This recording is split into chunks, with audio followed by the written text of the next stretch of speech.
Assalamualaikum Beda, selamat datang kembali di Guru Gembel Channel. Kemarin lalu saya menemukan sebuah artikel yang mengantarkan saya kepada beberapa buah buku yang secara mengerikan menjelaskan ada versi lain atau perspektif sejarah lain terkait dengan Yesus Kristus.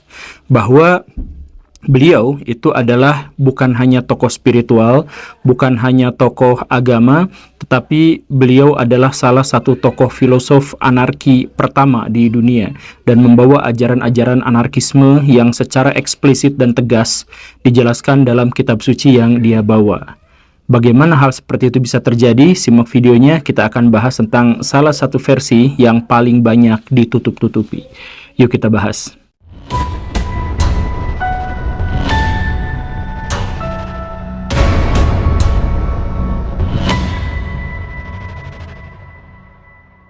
Di Indonesia, istilah anarkisme itu mengalami peyorasi tertentu sampai kita menganggap bahwa itu adalah sesuatu yang buruk gitu. Bahkan dalam KBBI pun dijelaskan bahwa yang dimaksud dengan anarkisme itu memang memiliki konotasi yang buruk.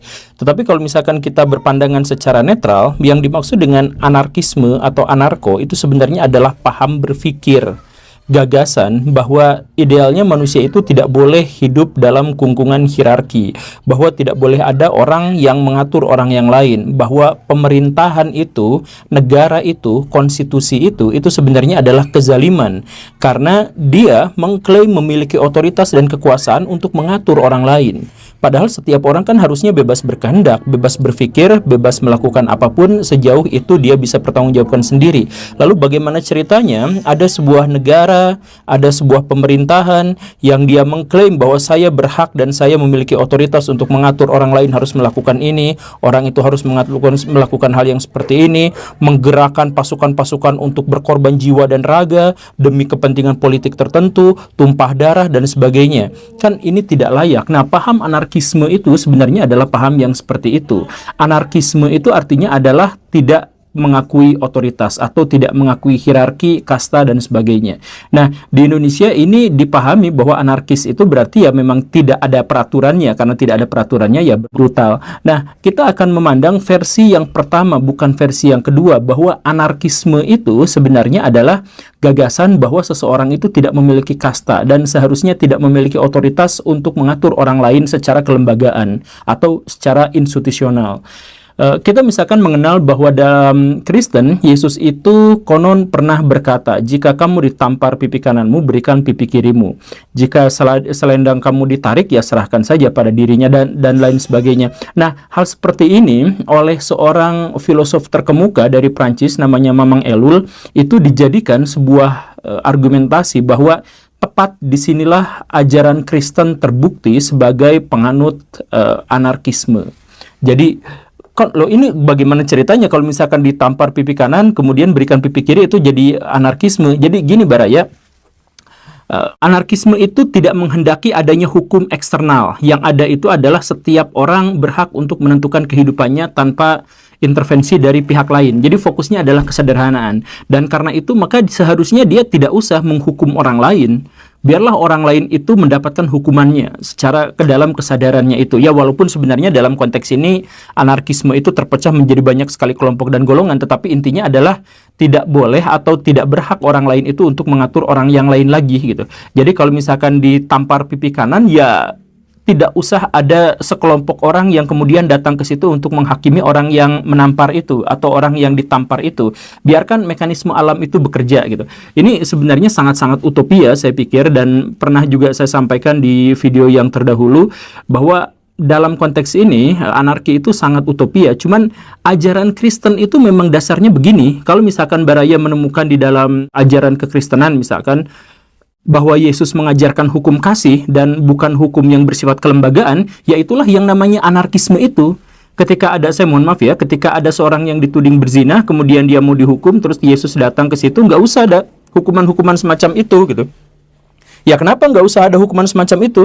Ya iya, emangnya siapa di sini yang tidak berdosa? Kan semuanya berdosa. Kalau semua orang berdosa, maka setiap orang harus dihukum. Kalau setiap orang harus dihukum, lalu siapa yang harus menghukumnya? Gitu. Nah, jadi serahkan semuanya itu kepada Tuhan. Nah, pikiran yang seperti ini sebenarnya adalah pikiran anarkisme, atau setidaknya dalam pikiran Jack Elwell gitu ya, dan teman-temannya itu juga adalah pikiran-pikiran dari anarkisme. Coba kalau misalkan Baraya kemudian mengecek isi dari Alkitab, khususnya misalkan dalam Perjanjian Lama. Ya walaupun banyak juga di Perjanjian Baru. Kalau misalkan Baraya ngecek di Perjanjian Lama itu diceritakan raja-raja baik itu umumnya adalah raja yang gagal. Gagal dalam memimpin umumnya gitu ya. Nah, sedangkan raja yang kuat, raja yang hebat, raja yang bisa mempertahankan singgasananya sampai akhir gitu, itu biasanya adalah raja yang lalai, raja yang zalim, raja yang kemudian menyakiti rakyatnya. Bahkan ketika Raja Salomo sekalipun yang sebelumnya sudah mendapatkan pewahyuan dan sebagainya, ketika jadi raja terlalu lama, pada akhirnya juga kepleset juga gitu. Karena apa? Karena hierarki itu atau bahkan puncak hierarki itu sebenarnya adalah cerita tentang sesuatu yang buruk, sesuatu yang berhubungan dengan setan. Maka kalau misalkan balik lagi Baraya ke Alkitab, cerita-cerita tentang raja itu biasanya adalah raja yang jahat kalau dia rajanya makmur, sentosa. Tapi kalau misalkan rajanya itu adalah raja yang baik, dia biasanya tidak bisa mempertahankan kekuasaannya dalam waktu yang lama gitu. Atau kemudian kalau misalkan Baraya analisis kisah tentang nabi-nabi di dalam Perjanjian Lama khususnya, itu adalah kisah para penentang raja, para penentang otoritas, para penentang kasta. Jadi ada nabi ini sebenarnya itu adalah lawan dari raja-raja yang memiliki otoritas kemanusiaan itu. Ya walaupun di situ diceritakan bahwa si nabi-nabi ini ternyata juga bisa bertahan cukup dan merepotkan si raja-raja besar tadi itu. Tapi setidaknya di sini dijelaskan bahwa raja-raja selalu diasosiasikan atau diidentikan dengan kekuasaan yang lalim, atau nabi-nabi diceritakan sebagai orang yang menentang kekuasaan itu, kan begitu ya. Dan ketika misalkan kita melihat kisah-kisah di dalam Perjanjian Lama dan Perjanjian Baru, kita juga akan menemukan satu fakta yang unik, bahwa cerita-cerita tentang raja-raja Israel misalkan, atau masyarakat Israel pada masa yang sangat lampau, mereka itu ternyata digambarkan tidak memiliki kerajaan yang permanen, tidak memiliki sistem pemerintahan yang permanen.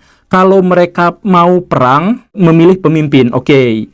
Memilih komandan, iya.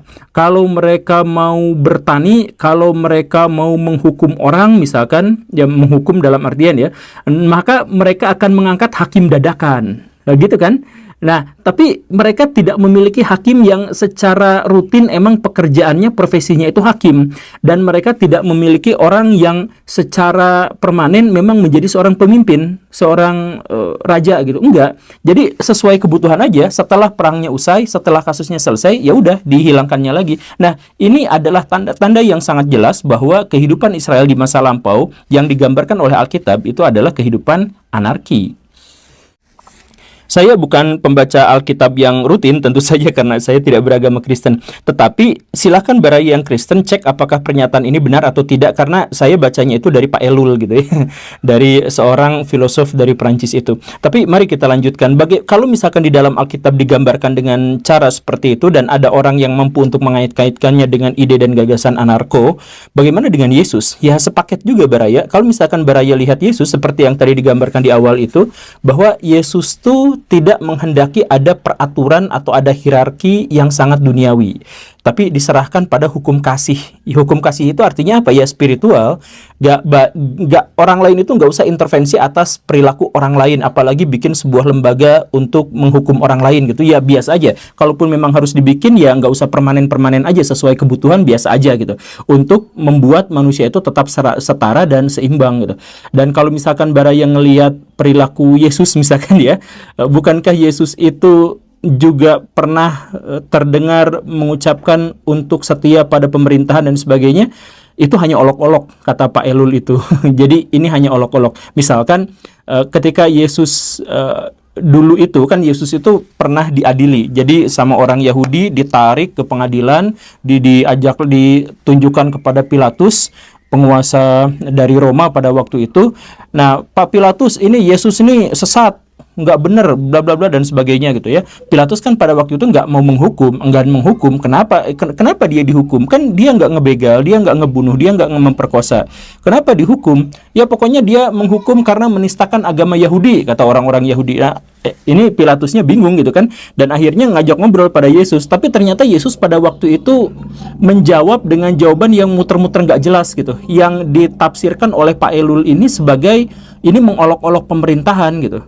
Sampai sedemikian keselnya itu Pilatus sampai ngomong, "Sus, dengerin saya ya." Ini maaf ya, ini mah gambaran masa lalu, ceritanya gini lah. "Dengerin saya ya. Kamu itu rakyat yang sedang diajukan ke pengadilan. Saya pengadilnya di sini, saya penguasanya di sini. Kamu membela diri boleh, silahkan bela diri. Jadi karena kamu di depan saya bisa memutuskan apakah kamu mati disalib atau kamu dibebaskan. Yang jelas ngomong aja dulu, sok pembelaan diri kamu tuh apa?" Terus kata Yesus, "Emang kamu beneran berkuasa? Bukankah kekuasaan kamu itu dari atas?"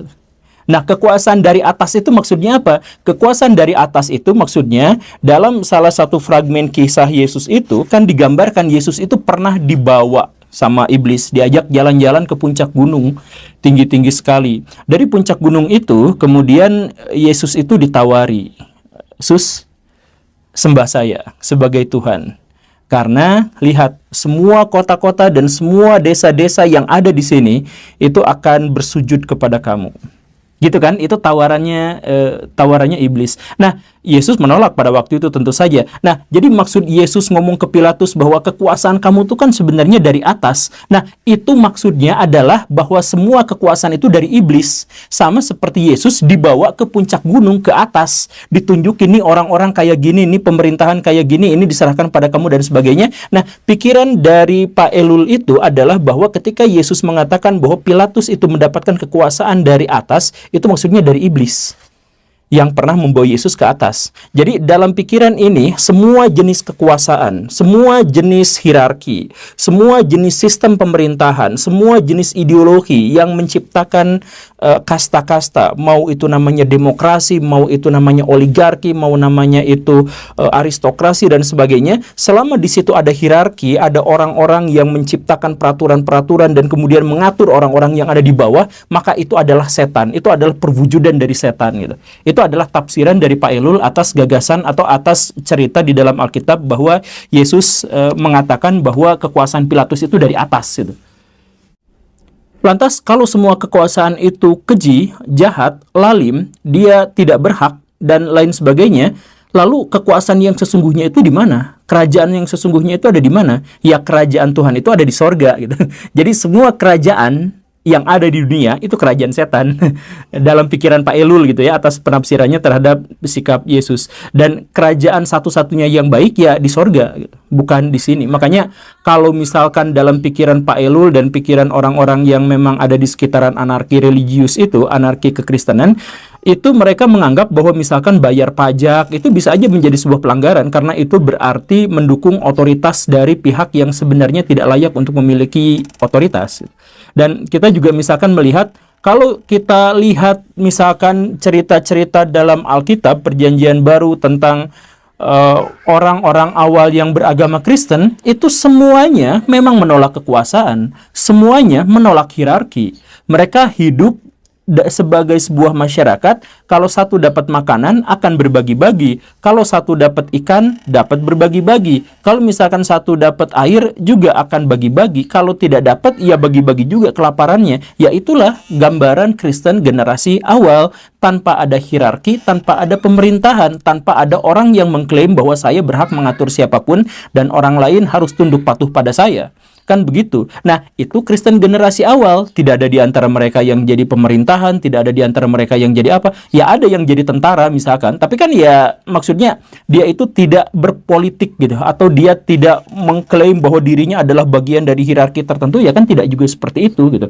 Makanya justru sebaliknya, dalam pikiran Pak Elul dan orang-orang anarki, Kristen itu hancur, Kristen itu pudar, dan sekarang tidak lagi mendapatkan maknanya. Itu adalah ketika Kaisar Konstantin masuk Kristen dan kemudian menjadikan Kristen sebagai ajaran agama yang legal di Romawi. Jadi semua orang-orang Romawi diwajibkan untuk belajar Kristen. Nah, itu justru awal kehancuran Kristen itu di situ.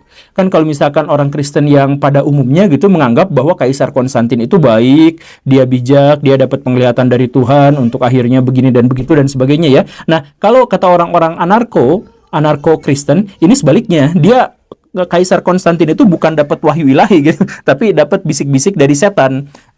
Akhirnya apa? Akhirnya Kristen sejak saat itu jadi lembaga, jadi institusi, jadi kerajaan. Bahkan setelah itu orang-orang Kristen bisa menggerakkan orang lain untuk berperang satu sama lain, perangnya atas nama Tuhan. Padahal kan Tuhan nggak pernah menyuruh. Tuhan menyuruhnya hukum kasih, jangan boro-boro berperang, ditampar aja nggak usah ngelawan gitu. Ini malah memobilisasi pasukan untuk bergerak, menciptakan hukuman begini dan begitu, membuat kota-kota berbenteng, di mana rakyatnya dipungut juga pajaknya, diserahkan kepada raja, dan itu atas nama kekristenan. Jadi Kristen justru hilang sejak Kaisar Konstantin berkuasa dan kemudian menjadi penganut agama Kristen. Nah, sejak saat itu Kristen yang kita pahami sekarang bukan Kristen yang asli. Karena Kristen yang asli melarang kelembagaan. Bahkan Yesus itu digambarkan sebagai manusia yang merupakan representasi dari Tuhan, kemudian berdialog, bercengkrama, bersentuhan dengan manusia juga. Artinya apa? Artinya Yesus itu sebenarnya berkeinginan untuk menghapuskan birokrasi spiritual. Jadi maksudnya kalau ada orang yang pengen mengenal langsung kepada Tuhan, ya kenali Yesus. Kan gitu ceritanya. Jadi nggak usah ada biarawatinya, nggak usah ada pendetanya, nggak usah ada apanya. Ketemu sama Tuhan itu secara pribadi. Karena Yesus itu adalah, secara pribadi itu adalah dirinya sebagai Tuhan gitu. Ya dalam pikiran Kristen ya, saya mohon maaf ya, saya mah bukan Kristen, tapi dalam pikiran Kristen, dalam tafsiran Pak Elul sebagai seorang filosof anarki itu begitu. Jadi karena Yesus dengan manusia itu tidak ada pemisahnya sama sekali, bersatu bisa bercengkrama sama sekali. Kalau misalkan orang Kristen itu butuh bantuan langsung berdoa dan ketemu sama Tuhan langsung, kita nggak usah butuh perantara seperti itu. Nah, perantara-perantara ini muncul dari mana? Perantara ini muncul ketika ajaran agama Kristen justru ada lembaganya, ada negaranya, ada kekaisarannya. Begitu gitu. Jadi sejak agama Kristen diterima sebagai lembaga, ya itu sudahlah pudar gitu. Karena justru kekristenan itu menolak lembaga, menolak hierarki. Itu dalam pikirannya Pak Elul gitu. Begitu.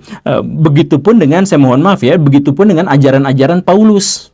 Untuk orang-orang anarki yang ekstrim, anarki Kristen yang ekstrim, Paulus itu justru dianggap sebagai musuh. Karena apa? Karena dia mengubah ajaran Kristen dari yang semula itu tidak mengenal hierarki dan tidak mengenal hukum selain hukum kasih dan menyerahkan segala sesuatu kepada masyarakatnya, malah diciptakan kelembagaan, atau Paulusnya nyuruh untuk setia pada pemerintahan dan sebagainya. Itu di mana dalilnya, di mana ayatnya, di mana ceritanya? Kenapa orang-orang justru malah diarahkan untuk menjadi seperti itu? Bukankah Yesus mengajarkan agama itu yang benar-benar spiritual, yang benar-benar terkait dengan kesadaran sendiri, yang anti terhadap hierarki, anti terhadap kasta? Kenapa sekarang justru malah di dunia Kristen malah jadi ada yang seperti itu? Ada ini negara Kristen, ini hukum Kristen, ayo kita berperang atas nama Kristen.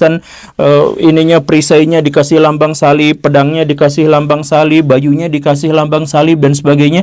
Emang ajaran Kristen kayak gitu? Ajaran Kristen itu nggak, mana mungkin ada bawa senjata yang seperti itu, apalagi disuruh oleh sebuah lembaga, sebuah institusi yang namanya negara. Kok bisa seperti itu? Ini justru adalah pembalikan 180 derajat dari ajaran Kristen yang asli gitu. Itu pikiran para anarko-Kristen gitu ya. Coba cek ayat ini di Kolose 2. Ia meninggalkan pemerintahan-pemerintahan dan penguasa-penguasa dan memperlihatkan kepada umum bahwa mereka telah ditaklukkan sambil memimpin mereka dalam pawai kemenangan. Nah, itu kan pemerintahan-pemerintahan ditinggalkan, kemudian penguasa-penguasa juga diperlihatkan bahwa mereka telah ditaklukkan dan sebagainya. Ini kan maksudnya adalah dalam pikiran Pak Elul dan teman-temannya, Kristen itu sebenarnya menolak hierarki keagamaan yang dibalut oleh kelembagaan negara gitu. Tapi sekali lagi ya, ini mah saya sebagai seorang Muslim, bukan Kristen maksudnya, membaca bukunya dan buku Pak Elul dan artikel-artikel yang terkait dengan itu, dan kemudian menemukan pikiran yang seperti ini gitu. Jadi Baraya silakan aja terbuka untuk diskusi. Menurut Baraya ini seperti apa? Apakah Kristen yang benar itu memang anarko seperti ini atau tidak seperti itu? Ya silahkan tulis di kolom komentar apapun yang Baraya mau selama bisa membangun diskusi yang sehat dan terbuka. Terima kasih karena sudah menyimak. Saya Guru Gembul. Assalamualaikum warahmatullahi wabarakatuh.